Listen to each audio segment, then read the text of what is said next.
भगवती दुर्गा की स्तुति के पाठ का फल। दिनेश सहगल गुरुजी कहते हैं, मित्रों, मार्कंडेय पुराण के अनुसार भगवती दुर्गा के मुख से कहे गए ये वह अनमोल वाक्य हैं जिसमें उन्होंने अपनी आराधना करने का उत्तम फल बताया है। भगवती दुर्गा इस स्तुति में कहती हैं कि जो मनुष्य ब्रह्मा जी, देवताओं तथा ब्रह्म ऋषियों द्वारा की गई स्तुतियों से उनका स्तवन करेंगे, वे उनकी बाधाएं निश्चित ही दूर करेंगी। उनके दुस्वप्न शुभ स्वप्नों में परिवर्तित हो जाएंगे। उनके आसपास मंडराने वाले सारे भूत, पिशाच, राक्षस इत्यादि नष्ट हो जाएंगे। आइए हम सब मिलकर इसी स्तुति के द्वारा भगवती दुर्गा द्वारा दिए गए वरदानों को याद करें और उन वरदानों को प्राप्त करने के लिए देवी को प्रसन्न करें।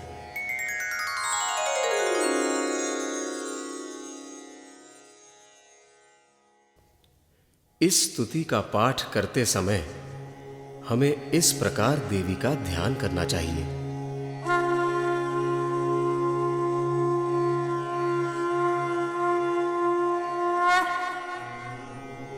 मैं 3 नेत्रों वाली दुर्गा देवी का ध्यान करता हूं।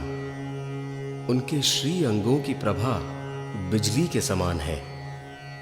वे सिंह के कंधे पर बैठी हुई भयंकर प्रतीत होती हैं।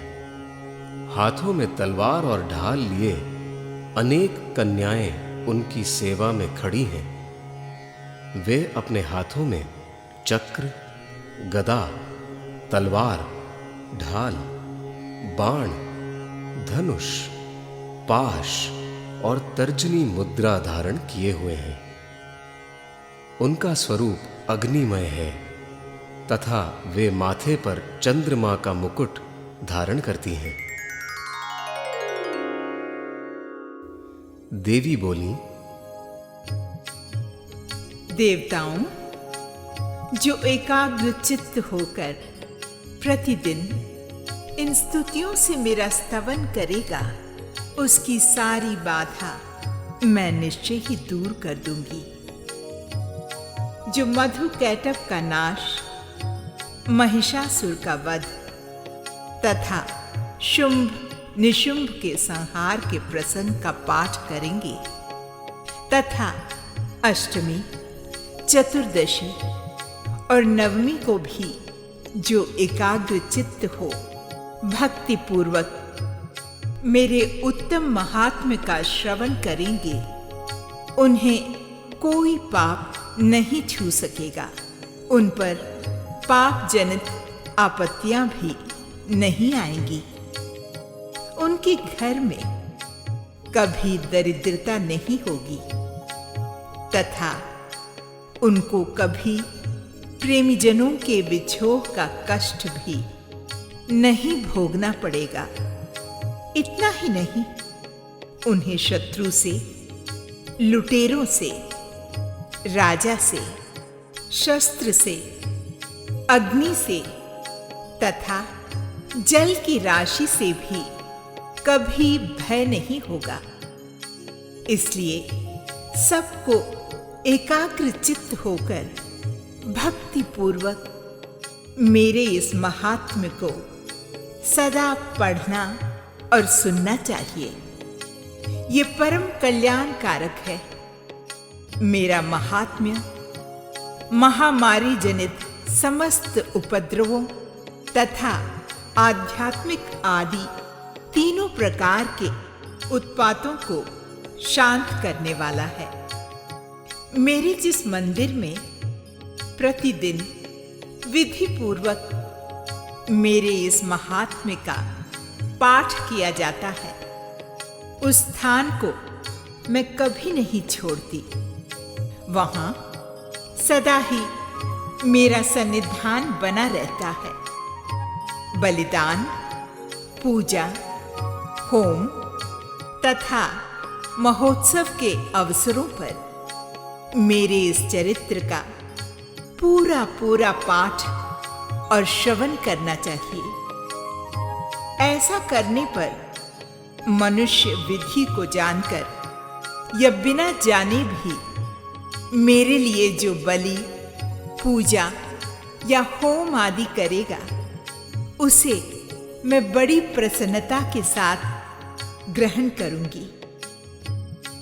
शरद काल में जो वार्षिक महापूजा की जाती है, उस अवसर पर जो मेरे इस महात्म्य को भक्ति पूर्वक सुनेगा, वो मनुष्य मेरे प्रसाद से सब बाधाओं से मुक्त तथा धन, धान्य एवं उत्तम संतान से संपन्न होगा।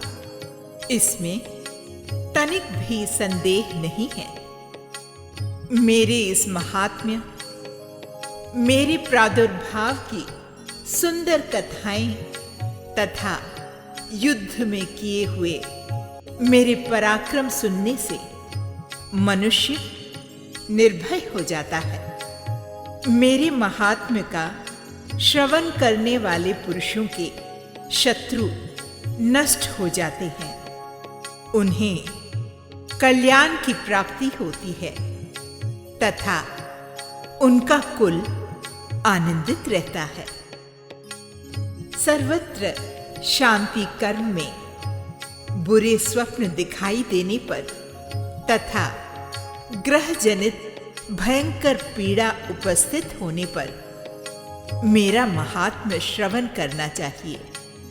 इससे सब विघ्न तथा भयंकर ग्रह पीड़ाएं शांत हो जाती हैं और मनुष्यों द्वारा देखा हुआ दुस्वप्न शुभ स्वप्न में परिवर्तित हो जाता है। बाल ग्रहों से आक्रांत हुए बालकों के लिए ये महात्म्य शांतिकारक है तथा मनुष्यों के संगठन में फूट होने पर ये अच्छी प्रकार मित्रता करने वाला होता है। यह महात्म्य समस्त दुराचारियों के बल का नाश करने वाला होता है। इसके पाठ मात्र से राक्षसों, भूतों और पिशाचों का नाश हो जाता है।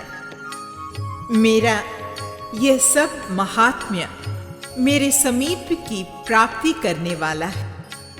पशु, पुष्प, अर्घ्य, धूप, दीप, गंधादि उत्तम सामग्रियों द्वारा पूजन करने से, ब्राह्मणों को भोजन कराने से, होम करने से, प्रतिदिन अभिषेक करने से, नाना प्रकार के अन्य भोगों का अर्पण करने से तथा दान देने आदि से एक वर्ष तक जो मेरी आराधना की जाती है और उससे मुझे जितनी प्रसन्नता होती है, उतनी प्रसन्नता मेरे इस उत्तम चरित्र का एक बार श्रवण करने मात्र से हो जाती है। यह महात्म्य श्रवण करने पर पापों को हर लेता है और आरोग्य प्रदान करता है। मेरे प्रादुर्भाव का कीर्तन समस्त भूतों से रक्षा करता है तथा युद्ध विषयक चरित्र दुष्ट दैत्यों का संहार करने वाला है। इसके श्रवण करने पर मनुष्यों को शत्रु का भय नहीं रहता। देवताओं, आपने और ब्रह्म ऋषियों ने जो मेरी स्तुतियां की हैं तथा ब्रह्मा जी ने जो स्तुतियां की हैं, वे सभी कल्याणमयी बुद्धि प्रदान करती हैं।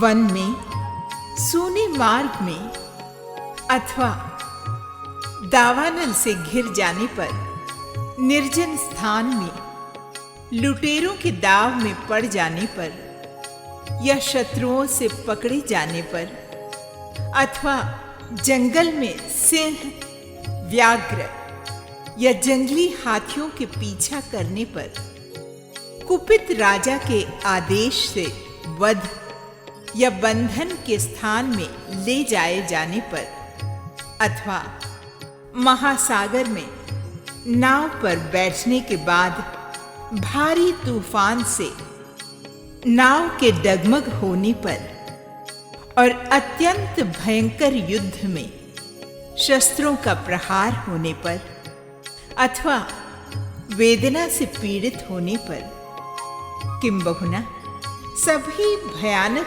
बाधाओं के उपस्थित होने पर जो मेरे इस चरित्र का स्मरण करता है वो मनुष्य संकट से मुक्त हो जाता है।